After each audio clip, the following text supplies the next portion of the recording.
नैनीताल के जलाल गांव के ग्रामीणों ने सामान्य लोकसभा चुनाव 2024 का पूर्ण बहिष्कार किया।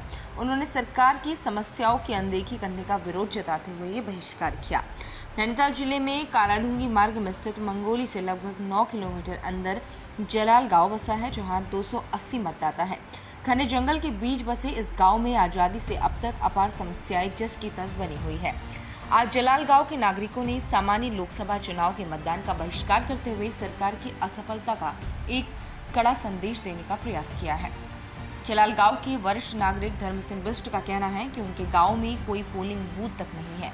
ग्रामीणों को नजदीकी पोलिंग बूथ के लिए 5 किलोमीटर का रास्ता तय कर थापला गांव के पोलिंग बूथ में मतदान करने के लिए जाना पड़ता है। उन्होंने कहा कि ग्रामीणों ने शासन और प्रशासन से प्रार्थना की, लेकिन स्वास्थ्य, शिक्षा, सड़क मार्ग की तरह गांव में पोलिंग बूथ स्थापित होने जैसी किसी भी समस्या का समाधान नहीं हुआ। धर्म सिंह ने कहा कि जिनके बरसातों में घर ध्वस्त हो गए, उनकी किसी ने भी सुध नहीं ली और वो यहाँ से पलायन करके चले गए। उन्होंने ये भी कहा कि समस्याओं के समाधान न होने से आहत होकर इस लोकसभा चुनाव का पूर्ण रूप से बहिष्कार किया गया है। साथ में उन्होंने कहा कि जो 15 वोट पड़े गए हैं, उन्हें बहला फुसला कर किसी तरह वोट डलवाया गया है और कुछ सरकारी कर्मचारियों ने ये वोट डाले हैं।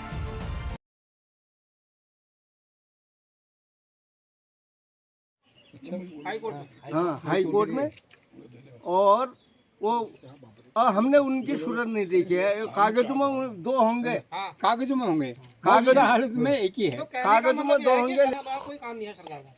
यहाँ साहब एक समस्या नहीं है, यहाँ सैकड़ों समस्याएं हैं, सैकड़ों समस्याएं। अब क्या क्या समस्याएं बताएं। मांग थी कि यहाँ पोलिंग बूथ हो। हमारी ग्राम सभा अलग है, हमारी ग्राम जलाल गाँव की ग्राम सभा अलग है। हम अपने यहाँ बूथ मांग रहे थे कि हमारे यहाँ बूथ यहाँ। अब यहाँ से हमें 5 किलोमीटर दूर जाना पड़ता है थापला। तब हमने बहिष्कार किया है। ये हमने पहले से मांग करी थी। अच्छा, जो लोग हमारे यहाँ से 1500 बता रहे हैं कि 1500 वोट पड़े हैं हमारे गांव से, ये भी पता नहीं, कुछ लोकल लोग ज़बरदस्ती उनको ले गए हैं, कुछ शायद हो सरकारी कर्मचारी ले गए हैं उनको ज़बरदस्ती। अब ये हम फिक्स कह नहीं सकते हैं। और ये हम और भी समस्याएं और भी हमारे यहाँ तो समस्या ही समस्या है। जैसे कि रोड की समस्या है। 26 साल हो गए हैं, मंगोली से सिर्फ 9 किलोमीटर हमारे यहाँ जलाल गाँव तक है। तो 26 साल में हमारे यहाँ रोड की दशा क्या है, यह आपने भी देखी होगी। 26 साल हो गए हमारी रोड को। अच्छा, वो समस्या ही है। स्वास्थ्य की समस्या ही है। अच्छा, यहाँ पर हाई स्कूल की है। हाई स्कूल में 2 साल हो गए हैं, यहाँ प्रिंसिपल का पता नहीं है। प्राइमरी में अच्छा, प्राइमरी में 1 टीचर है। अब रिकॉर्ड में तो पता नहीं साहब वहाँ 10 हैं या 5 हैं, हम ये नहीं कह सकते हैं। यहाँ मौजूदा हालत में हमारे यहाँ 1 ही टीचर है और बच्चे परेशान हैं। अब वो टीचर भी कहता है, उससे कुछ कहें, वो कहता है मेरे पास तो कागजों का ही काम कितना ही है। ये भी है, हमारे यहाँ बच्चों की जनसंख्या भी है, पढ़ाई न होने के कारण जनसंख्या भी पलायन भी हो रही है। हुआ है जो क्यों नहीं हुआ पलायन?